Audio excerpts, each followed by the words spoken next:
Hey everybody, this is a video response to Lori Seabrook's challenge to make a friendship hand, and you'll find information about that challenge in the box below, so make sure you check out her challenge and participate. It's a really special challenge, and I really enjoyed making this for Lori.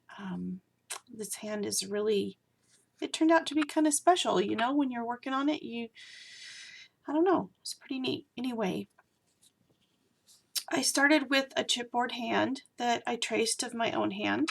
That's my hand right there. It's pretty small, always has been. And then Cat Hand has been doing mixed media morsels, and this week she did an alcohol and acrylic paint technique.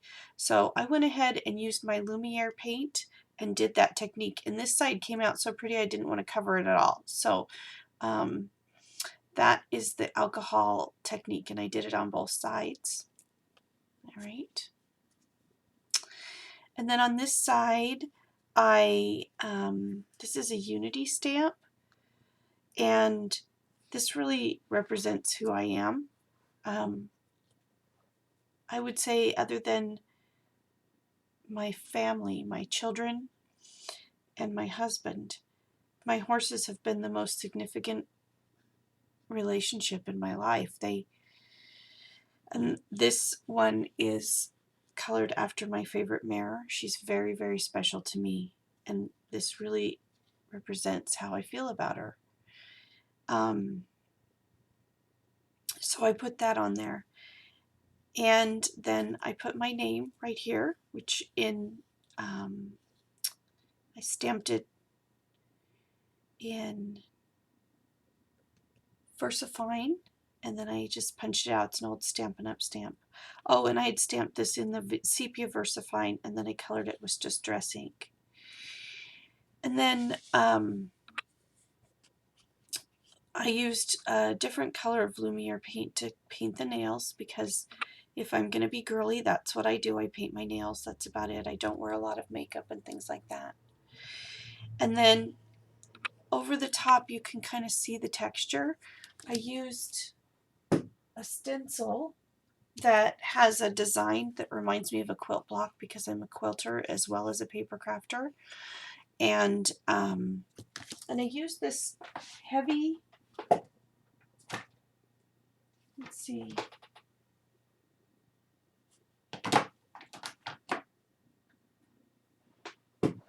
this, see if it'll focus. There you go.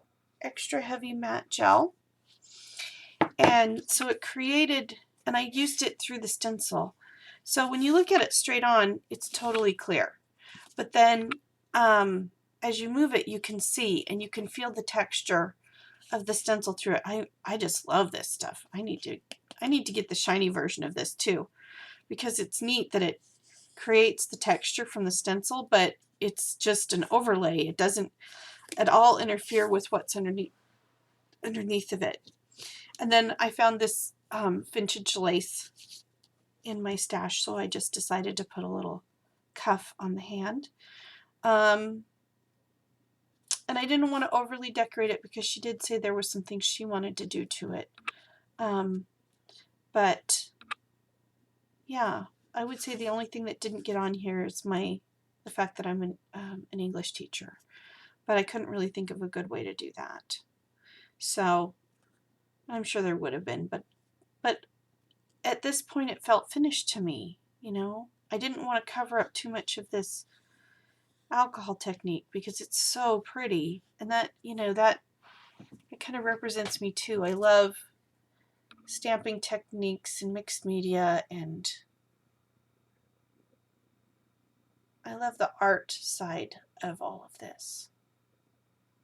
So there's a close-up of this, and then when you turn it over, see if I can angle it so you can see that amazing visual texture that's caused by the alcohol technique with the Lumiere paint. Oh my gosh, how cool is that?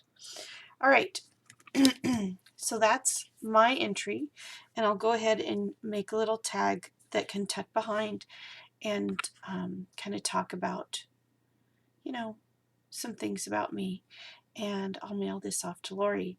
So Lori, if you could send me a PM, I will, because I think I don't have your address anymore. I've moved twice since last year, so since last January. So if you could send me a little PM, it would be great. And have a great day. Bye-bye.